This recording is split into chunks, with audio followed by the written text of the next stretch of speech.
Assalomu alaykum kanal muxlislari, kanalimga xush kelibsizlar. Bugun sizlar bilan birgalikda obunachilarning iltimoslariga ko'ra, ko'pchilikning iltimoslariga ko'ra biskvitli rulet tayyorlab ko'rsatib beraman. Bu ruletni sochiqqa o'rab o'tirish ham shart emas. Osongina tayyorlanadi va yumshoq chiqadi. Men ilgari ham bundan 4 yil oldin ko'rsatgan ekanman. 21-yil 24-noyabrda mana bu biskvitli ruletlarni. Xuddi shunga o'xshash, faqat soddaroq variantini tayyorlaymiz. Demak, bizaga 5 ta yirik tuxum kerak bo'ladi. Tuxumlarni oqini sarig'idan ajratib olamiz. Bundan tashqari bizaga hozir 100 gram shakar hamda alohida 3 osh qoshiqda shakar kerak bo'ladi. Tuxumni oqiga bir chimdim tuz sepamiz va ko'pirtirishni boshlaymiz. Demak, hozir tuxumni oqini yaxshilab ko'pirtirib olamiz. Mayda ko'piklar ketib, yirik ko'piklar qolganda 100 gram shakarni tuxumga solamiz. Bo'lib solib ko'pirtirib olamiz. Agar shakar ko'proq xohlasanglar 150 gram solishinglar mumkin. Mana hozir tuxumni oqini ko'pirtirib bo'ldik. Endi tuxumni sarig'ini yaxshilab aralashtirib olamiz. Tuxumni sarig'iga 3 osh qoshiq shakar solamiz. Shakari eriguncha mikserlab olamiz yaxshilab. Hozir yana bizaga tuxumni sarig'iga solish uchun 80 ml sut kerak bo'ladi hamda 60 ml yog' kerak bo'ladi.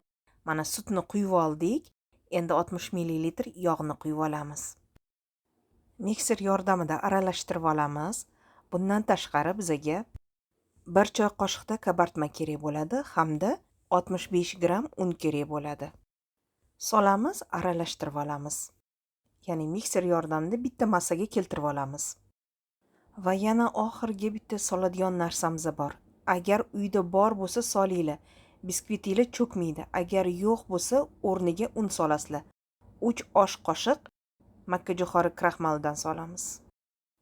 Endi yana mikser yordamida bitta massaga kelguncha yaxshilab qumoqlari qolmasdan aralashtirib olamiz. Mana shu tuxumni sarig'idagi massani kattaroq idishda tayyorlaylar. Tuxumni oqini sal kichkinaroq idishda tayyorlasanglar ham bo'ladi. Chunki hozir tuxumni oqini sekin asta mana bu tuxumni sarig'iga aralashtiramiz.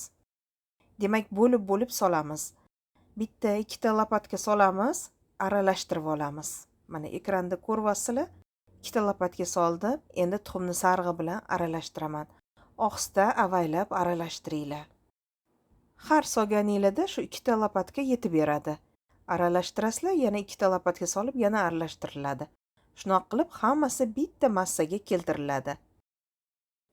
Hammasini solib tayyorlab olganimizdan keyin duxovka listiga pergament qog'oz solamiz, biskvitni xamirini quyib olamiz. Mana hozir biskvitni xamirini aralashtirib sizlarga quyuq suyuqligini ko'rsataman. Qanaqa bo'lishi kerakligini shu ekranda ko'ryapsizlar, shunga qarab tayyorlashinglar mumkin. Demak, mana shu biskvit xamirini listga quyayotganimizda duxovkani yoqamiz 170-180 ga. Amerikalik obunachilar 350 da pishirib olasizlar.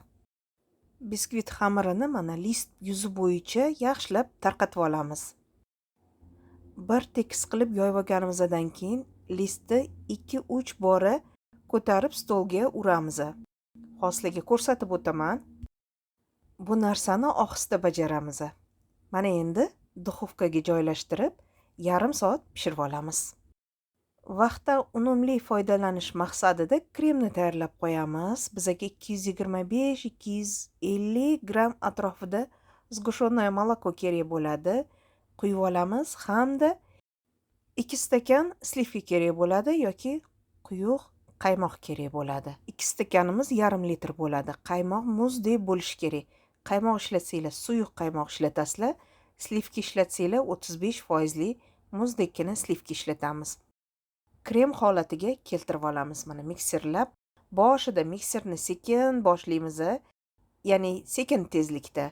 Keyin tezlashtirib, iz tushishi boshlagandan keyin krem tayyorlashni to'xtatamiz. Krem tayyor bo'ldi. Hozir birpas xolodilnikka qo'yib turamiz. Bu yoqda biskvitimiz tayyor bo'ldi. Mana duxovkadan olamiz. Yarim soatda pishib chiqdi. Sovigandan keyin biskvitlarni yonini kesib olamiz. Yupqa qilib kesamiz. Qarang, 4 tomonini kesamiz. Hozir mana ikkita uzun tomonini kesib olamiz. Mana hozir kesayotgan tomonim qiya qilib kesib olamiz. Bu biskvitni o'sha urayotganimizda ruletni oxirgi tomoni bo'ladi. Bu tarafini to'g'ri kesib olamiz. Mana shu to'g'ri kesgan joyimizdan ruletni urashni boshlaymiz. Hozir ustiga pergament qog'oz qo'yib turib, bu tarafini o'giramiz. Pergamentni olib tashlaymiz. Mana shilvatganimizda ola-bula bo'lib chiqdi, ko'ryapsizlar. To'q joyini olib tashlaymiz. Ya'ni pichoqni sekin qirib olamiz. Shunda ham biskvitni o'raganimizda ruletning orasi chiroyli turadi, biskvit akkuratniy bo'lib turadi. Ham propitka qilganimizda yaxshi propitka bo'ladi. Propitka uchun bizga sut kerak bo'ladi.